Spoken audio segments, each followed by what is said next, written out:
The pickup truck sat on the shoulder of State Road 285 for 3 days before anyone thought to look inside the toolbox in the bed. It was a 1987 Ford F-150, the color of dried blood under 34 years of New Mexico's sun, and it had belonged to a 31-year-old high school agriculture teacher named Marisol Vega. She had driven home from a Friday night football game in Las Vegas, New Mexico, on October 18, 1991, and she had never made it back to the small town of Villanueva, where she rented a casita behind her grandmother's house. That is not a story about a young woman who got tired of small-town life and decided to drive away from it. That is a story about a man who had eaten Sunday dinner at her grandmother's table for almost a decade, who had carried her grandfather's casket at the funeral in 1989, and who had spent the next 34 years signing Christmas cards to the woman whose granddaughter he had killed. It would take a wildfire, a county road crew, and a single galvanized steel padlock that had rusted shut in the open desert to finally name the man responsible. But before we get to any of that, we have to go back to that October evening in 1991. Because to understand what was lost, you first have to understand who Marisol Vega was. San Miguel County in the fall of 1991 was the kind of place where the cottonwoods turned gold along the Pecos River the second week of October, where the smell of peon smoke drifted out of every chimney from sunset to dawn, and where the population of the village of Villanueva had not changed by more than 20 people since the 1960 census. The village sat in a narrow river valley about 30 miles south of Las Vegas, New Mexico, surrounded by red mesa country and a series of working ranches that had been in the same families for 4 and 5 generations. Marisol Vega had been born there. She was the only child of a widowed schoolteacher named Lucia Vega and the only grandchild of a woman named Esperanza Romero, whose adobe house at the edge of the village had a tin roof, a wood stove, and a wooden cross above the kitchen door that had been put there by Esperanza's mother in 1924. Marisol had left the village exactly twice. Once at 18 to attend New Mexico State University in Las Cruces, where she had earned a bachelor's degree in agricultural education, and once at 22 to spend a single summer working on a cattle ranch in Wyoming, an experience she came home from with a deeper sunburn and a worn paperback copy of a Wendell Berry essay collection that she would keep on her nightstand for the rest of her short life. By the fall of 1991, Marisol was 31 years old. She taught agriculture science and future farmers of America at West Las Vegas High School, a job she had held for 7 years and was unusually beloved for. She drove the Ford F-150 her grandfather had given her when she graduated from college, a truck she had named Domingo and that she kept immaculate. She rode a quarter horse named Reina every Saturday morning at her Uncle Manuel's ranch outside Anton Chico. She made her grandmother's red chile every Sunday from a 50-pound sack of hatch pods she ordered every September. She kept a small flock of laying hens behind her casita, 6 brown ones and 1 stubborn white one she called La Reina Blanca. She had recently started dating, very quietly, a fellow teacher from a school in Mora County named Andres Lujan, and she had told her grandmother the previous Sunday that she thought he was going to ask her to marry him before Christmas. Esperanza had cried. They had laughed about it together at the kitchen table. That was the last conversation between them that Esperanza Romero would ever be able to remember without weeping. The football game ended at 9:47 p.m. on the night of October 18th. Marisol had attended because 3 of her FIFA students were on the team, and she had a habit of going to home games when she could. She was seen in the parking lot at 10:05 p.m. by the assistant principal, a woman named Dolores Sandoval, who waved at her from across the lot. Marisol waved back. She got into Domingo, the red F-150, and pulled out of the parking lot, heading south on Grand Avenue. Records from a Phillips 66 station on the south end of Las Vegas show that she stopped for gas at 10:17 p.m. She paid $11.42 in cash. She bought a Diet Coke and a small bag of pretzels. The clerk, a teenager named Joey Meistes, knew her by name. He would later tell investigators that she had seemed perfectly normal, perhaps a little tired, and that she had been wearing a denim jacket over a navy blue West Las Vegas high school sweatshirt. From the Phillips 66 to her casita in Villanueva was a 32-mile drive on State Road 84, and then State Road 3, a route Marisol had driven hundreds of times. The drive should have taken her 40 minutes. She never arrived. At 8:30 the following morning, a Saturday, Esperanza Romero walked across the dirt yard between the two houses to bring her granddaughter a breakfast burrito. The casita was empty. The bed was made. La Reina Blanca and the 6 brown hens were squawking because they had not been fed. Esperanza called her daughter, Lucia, who lived 20 miles away in Ribera. Lucia drove out immediately. By noon they had called every relative within 100 miles. By 2 p.m., they had called the San Miguel County Sheriff's Office. The deputy who took the call, a man named Ray Trujillo, told Lucia that a grown woman was free to spend the night somewhere else if she wanted to. He suggested that perhaps her daughter had stayed with a friend, or with a man she had not told her mother about. Lucia hung up. She drove the route herself, alone, all the way back to Las Vegas at 5:42 p.m. On Saturday, October 19th, she spotted Domingo. The red F-150 was parked on the shoulder of State Road 285, about 14 miles east of where it should have been if Marisol had been driving home. The keys were not in the ignition. The doors were locked. The driver's side window was rolled down about 2 inches. On the passenger seat, in plain view, was a half-empty can of Diet Coke and a small bag of pretzels that had been opened but not eaten. Lucia called the sheriff's office again. This time, a different deputy came. The investigation was assigned to a New Mexico State Police detective named Ernesto Cordova. Cordova was 44 years old, a Vietnam veteran from Mora, and a man who had a reputation in the northern counties as the investigator you wanted if your case looked like it was going to be ignored by someone else. He had 3 children. He took Marisol Vega's disappearance personally because his own oldest daughter, who was 19, had been one of Marisol's students at West Las Vegas High School 2 years earlier. Cordova began his investigation at the red F-150 on the side of State Road 285. He noted that the truck was locked, but that there were no signs of forced entry. He noted that Marisol's purse, her keys, and her wallet were all missing.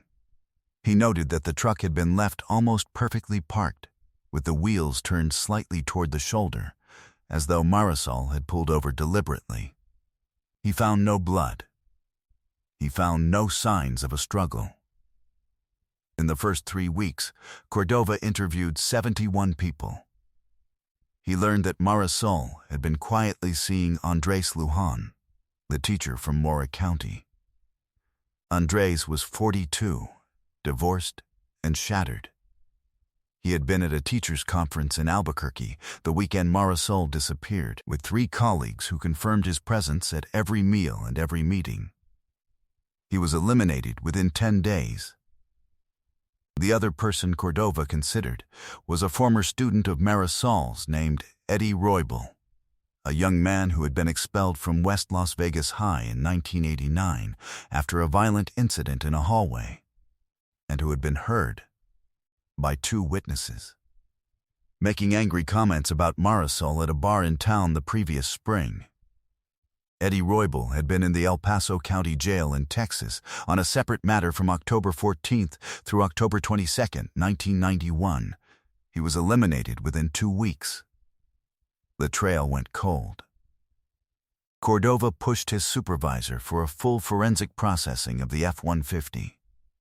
He pushed for ground searches along State Road 285. He pushed for a search of the surrounding Mesa country, which was vast, dry, and almost entirely unmonitored. The supervisor, a captain named Howard Greer, told Cordova that the department did not have the resources to comb hundreds of square miles of desert for a woman who had likely run off with a man she had not told her mother about. Greer suggested that the open driver's side window meant Marisol had stopped to talk to someone she knew, and that the absence of a body meant she was probably alive somewhere. Cordova disagreed. He continued working the case on his own time for 19 months, until he was reassigned to a multi-county task force in 1993 and ordered, in writing, to close his work on the Vega disappearance. Esperanza Romero kept a candle lit in her kitchen window every night from October 19, 1991. Onward, she told Lucia that she would not let it go out until Marisol came home. By 1996, 5 years had passed. The casita behind Esperanza's house had been emptied carefully by Lucia, who could not bring herself to throw away a single thing, and had instead boxed everything and stacked the boxes in her own spare bedroom in Ribera. The 6 brown hens had died of old age. La Reina Blanca had lived to be 11, and was buried under a cottonwood tree behind the casita with a wooden marker that Esperanza had carved herself. By 2001, 10 years had passed. Andres Lujan, who had never married after Marisol's disappearance, had retired from teaching and moved to Texas to be near his sister. The football coach at West Las Vegas High had begun every fall season with a moment of silence for Miss Vega, and the FA chapter had given a scholarship in her name every spring since 1992. Detective Cordova retired from the state police in 2004. He kept Marisol's photograph, the one Lucia had given him, in a leather folio on the bookshelf in his living room in Mora, where it remained for the next 20 years. By 2010, Esperanza Romero was 93 years old and could no longer rise from her chair without help. But she still asked her daughter Lucia every single morning whether anyone had called from the sheriff's office. The candle in the kitchen window had been replaced by an electric one in 1998, after a kitchen fire had nearly burned the adobe house down. Esperanza had insisted on the electric one specifically because it could stay lit forever. Lucia kept it plugged in. By 2018, 27 years had passed. The man who had eaten Sunday dinner at Esperanza's table almost every week of Marisol's adult life, a rancher named Reynaldo Gallegos, who had been her grandfather's closest friend, had become the village's most beloved elder. He was 76 years old. He brought green chile stew to Esperanza's house every Christmas Eve. He had paid for the headstone on Marisol's empty grave plot at the cemetery behind the village church. By 2023, Esperanza Romero died at the age of 106. She had outlived almost everyone she had ever known. She had not, in 32 years, given up on the possibility that Marisol was still alive somewhere and would one day walk back through the kitchen door. Every case on this channel represents weeks of digging through records and walking through lives that the world tried to forget. If a story like Marisol's matters to you, please take a moment to like this video, subscribe, and tell us in the comments where in the world you're watching from. Your support is what keeps these stories alive. Now, let's get back to Marisol Vega. The summer of 2024 brought the worst wildfire San Miguel County had seen in a century. The fire, which started from a lightning strike on July 11th, burned for 19 days across more than 40,000 acres of mesa and grassland east of the Pecos River. And it consumed brush that had not burned in 150 years. By the time the fire was contained on July 30th, Vast stretches of country had been laid bare to the dirt. In late September, a county road crew was working along a forgotten access road about 6 miles east of State Road 285, clearing debris and grading the surface so that ranchers could move cattle through the burned scar. A foreman named Hector Padilla was driving a bobcat down the road when his front loader caught on something half buried in the ash beside an old stock tank. He stopped. He climbed down. What he saw, sticking out of the ground next to the rusted remains of a wooden corral that the fire had burned to its anchor posts, was the corner of a galvanized steel toolbox. The lid was secured with a heavy padlock. The padlock had rusted shut. Hector Padilla had been 13 years old in 1991. He remembered Miss Vega. He had been her student for 1 semester before she disappeared. He called the sheriff's office. The recovery operation took 8 days. Inside the toolbox, the New Mexico State Crime Lab found human remains that were positively identified through dental records as Marisol Vega within 72 hours. They also found a denim jacket, a navy blue West Las Vegas high school sweatshirt, a leather wallet with Marisol's driver's license still inside, and, sealed into a Ziploc bag that someone had tucked beneath the jacket, a single ranch logbook from October of 1991, in which a series of dated entries about cattle movement, written in pencil, in a careful, masculine hand, ended abruptly on October 18th and did not resume until October 22nd. The handwriting in the logbook was compared to handwriting samples from every person who had been interviewed in 1991. The match came back on the morning of November 14, 2024. The handwriting belonged to Reynaldo Gallegos. A single fingerprint had also been preserved on the inside of the toolbox lid by the dry desert air. It matched a print Gallegos had submitted, voluntarily, as part of a concealed carry permit application in 1996. Detective Cordova, now 77 years old and retired for 20 years, was the second phone call Lucia Vega received. The first was from the new lead investigator, a sergeant named Adriana Padilla, who was Hector Padilla's daughter and who had been 10 years old when Marisol disappeared. The sergeant told Lucia, gently, on a Friday afternoon in November, that her daughter had been found. Lucia set the phone down on her kitchen counter. She walked into the spare bedroom where her mother's electric candle was still plugged into the wall, still lit, because she had not had the heart to unplug it after Esperanza died. She sat on the floor next to it. She stayed there until well after dark. Reynaldo Gallegos was 82 years old in November of 2024. He still lived on the ranch outside Anton Chico that had been in his family since the late 1800s. The same ranch where Marisol had ridden Reyna every Saturday morning for the last 6 years of her life. He had been Marisol's grandfather's best friend since they were boys. He had been a pallbearer at her grandfather's funeral. He had attended her elementary school graduation. He had given her a small silver bridal ornament for her 16th birthday. He had eaten more meals at Esperanza Romero's table than at any other table in his life. He had, according to every person in the village who had ever met him, been one of the kindest, most gentle, most trustworthy men in San Miguel County. On the morning of December 6th, 2024, Sergeant Padilla and 4 other officers arrived at the Gallegos Ranch. Reynaldo was sitting on his front porch drinking coffee. He watched the cars pull up the dirt road. He did not stand. When Sergeant Padilla approached, he looked up at her for a long time, and then he said, quietly, that he had been waiting for someone to come for almost 34 years.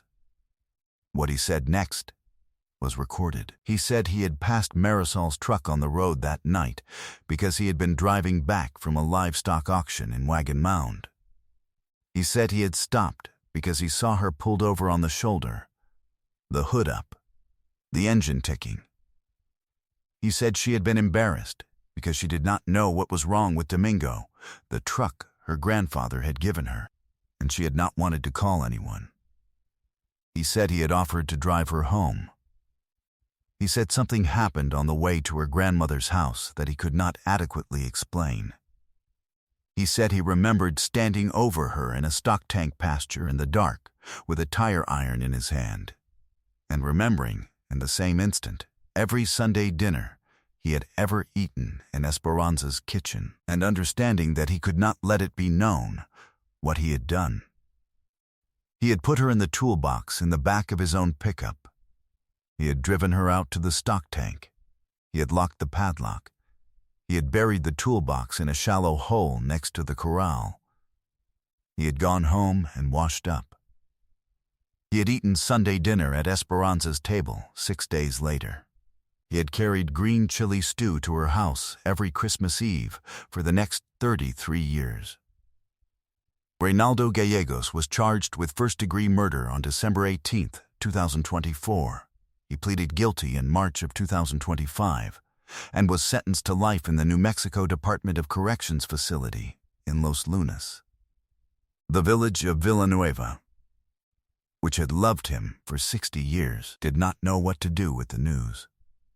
The church held a private service for Marisol the Sunday after the sentencing. More than 400 people attended. The pew Reynaldo had sat in every Sunday for 40 years was left empty. Marisol Vega was 31 years old. She taught agriculture to teenagers who 3 decades later still remembered her by name. She rode a quarter horse named Reina. She made her grandmother's red chili from hatch pods she ordered every September. She kept a stubborn white hen named La Reina Blanca and 6 brown ones in a coop behind her casita. She was in love with a man named Andres Lujan, who never married after she was gone.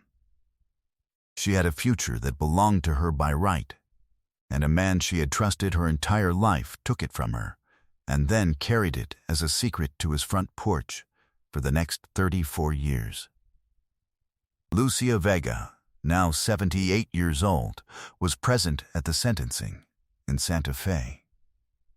She did not speak. She wore the silver bridal ornament that Reynaldo had given her daughter for her 16th birthday, pinned to the lapel of her coat.